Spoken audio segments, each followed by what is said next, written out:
She Say Sports. It's your girl Sonja, and I'm praying everyone had an amazing Christmas.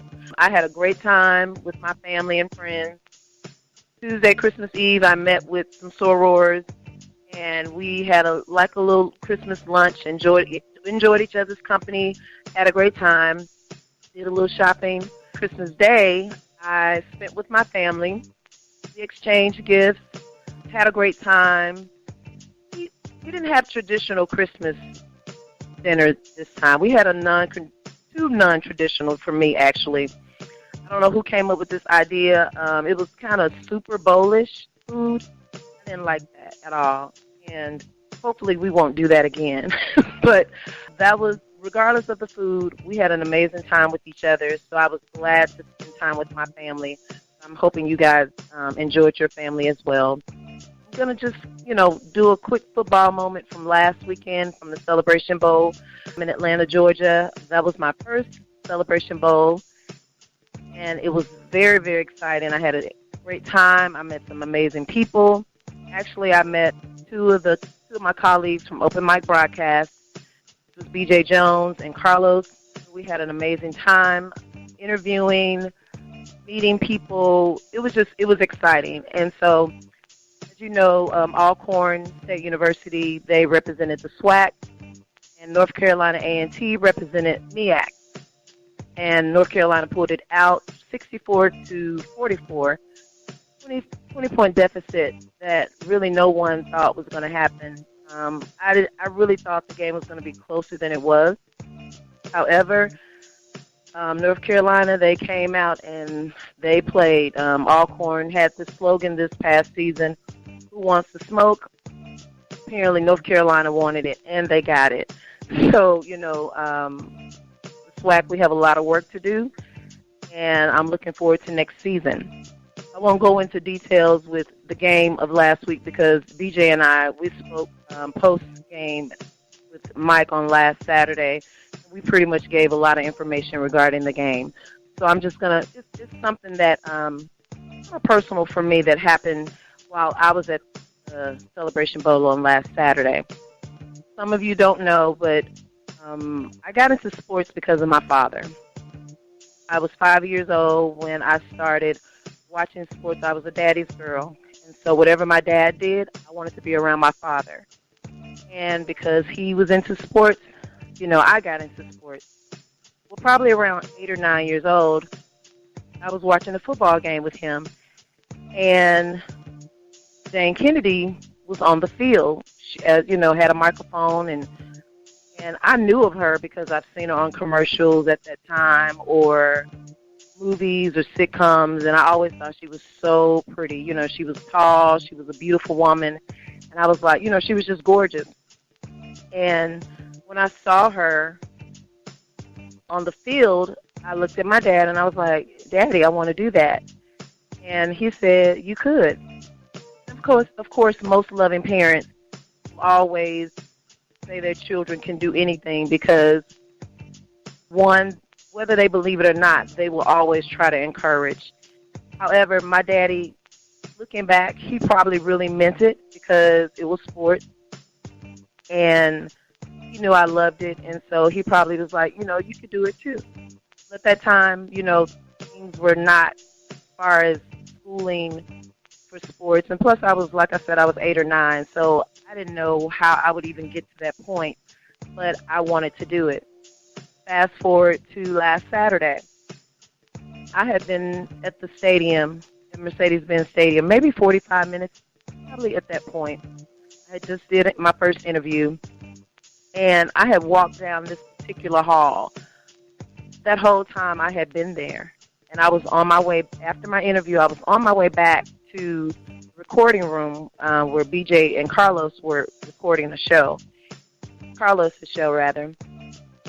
And I looked to my left, and there are pictures on the wall.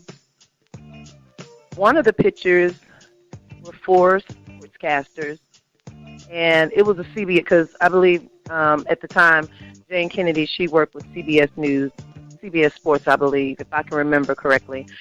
And it was Jane Kennedy and 3 other gentlemen. And when I saw this picture, I just smiled because it gave me confirmation that I was on the right track with what I was doing. And I smiled. The other reason why I smiled was because I thought about my daddy, and I thought about that moment many, many years ago. And I said, thank you, God, and thank you, Dad, because had it not been for my father, I would not have been on this trail that I'm on now, on this path.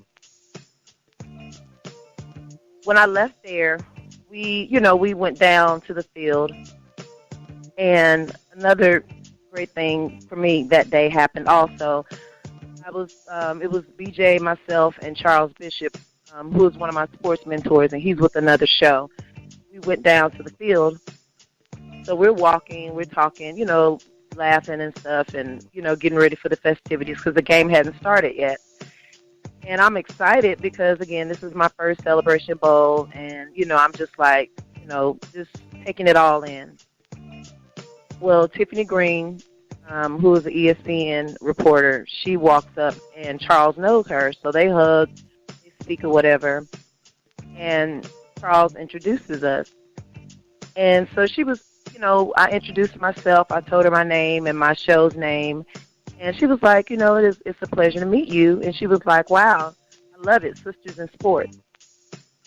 And how she said it, first of all, she's an ESPN reporter, and she's a vet in the game. She's not new at this. She made me feel a part, which gave me even more confirmation that I was on the right path to what I was doing. And I was excited to meet her, and it was just an amazing feeling because sometimes, we can have a vision or a passion for something and plan for something to happen, and it doesn't always go as expected. 4 years ago, I actually came up with the idea of She Say Sports, and it was supposed to be with two other ladies, and the people that I was working with, it just didn't work out. Things didn't work out between the situation, and I kind of got a little disappointed. I was discouraged, and I didn't think it was going to happen. And at that time, one of my other sports mentors, Wesley Peterson, was like, Sonja, do the show by yourself. I really didn't want to do the show by myself because I felt comfortable with the ladies. As far as when I say comfortable, it was kind of like a crutch. I wasn't by myself. So doing the show by myself initially freaked me out really, really bad. And even Mike had to, talk to me and kind of support a little bit because he was like, you have to start doing this by yourself. I will, be there sometimes with you to, do interviews or, how Mike and I have done our verbal banter in the past. But he was like, it's time for you to get out on your own. And that was hard for me at first. Some of you may know, but I sing. I've been singing all my life. I have a band, and I sing the national anthem for the Dallas Mavericks. So I've sang in front of 20,000 people. I sang, by myself, not an issue. I sing on stages by myself with my band, but I'm still with my band. You know what I'm saying? So it was still always somebody with me. However, talking, interviewing by myself was a challenge at first because even though I talk, I do it every day. I have conversations all the time. And in a sense, I'm interviewing people all day long. When I talk to people, I ask questions. So it actually comes natural, but at the same time, because I have not been doing this as long as singing, it was a little nerve-wracking for me. So, said all that to say, Saturday, when I saw Jane Kennedy on that picture, when I spoke with Tiffany Green, 20, 30 minutes after I see this picture, a peace came over me like none other. It let me know you're on the right track. Keep moving. And I'm saying this because sometimes we have a vision and we get disappointed, we stop. Don't give up. God gave you the vision. He will give you the provision. Sometimes it didn't even take money to get started. Just start practicing. And that's what I've been doing. I've been, even though I've been watching sports and critiquing all my, really all my life, it's still so in depth. And I'm learning and I'm prepping and I'm studying and every chance I get, I'm trying to learn more about my craft, my passion. So next year, 2020, I'm working on show ideas now as we speak. I've been working on some ideas, and one of those ideas would definitely be women in sports. I'm gonna hopefully. Tiffany said that I could interview her, so hopefully Tiffany will be one of those that I interview. I'm excited about it. I'm excited about 2020 because it's time to move ahead. It's time to move forward. Everybody, every year we say the same cliches. Time to move forward, but it's really time, and life is so short. Do something that you love. Be passionate enough to get out there and make it happen. So I'm going to leave you with this. Just have an amazing year. Have an amazing 2020. Be excited about life and the new opportunities we get every single day. Until then, this is Sonja with She Say Sports. I'll see you guys next year. God bless.